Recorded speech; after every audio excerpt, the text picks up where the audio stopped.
Before working through specific examples, let's get an idea of what may make a great lighting clip. This is a very good example. It's soft and out of focus. The movement in it is relatively slow. These two things mean that it won't be distracting, it'll just be a subtle enhancement. It's grayscale, which means it won't shift the color of the underlying layer. But you can still see some animated light and dark areas. This is what will give us our animated lighting effect when applied on top of another clip. This clip is another good example. Even though it's predominantly black, we can choose a mode that will make these white areas just added highlights on top of the clip we applied to. You can think of these areas as light streaming through trees or through a window onto the background of a scene. Again, it's out of focus, it moves slowly, but you still have noticeable animation between light and dark areas. Something that does not work quite as well is something like this clip.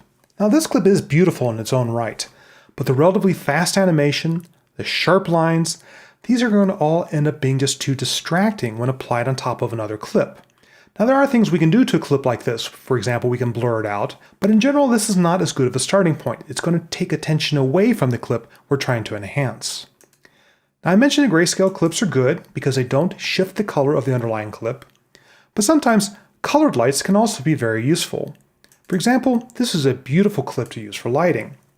Again, it's out of focus, it moves slowly, it's not distracting, but it does have noticeable animation between bright areas and darker areas. This will give us our animated lighting effect.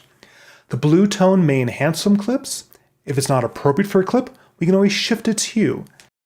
Here's another useful clip.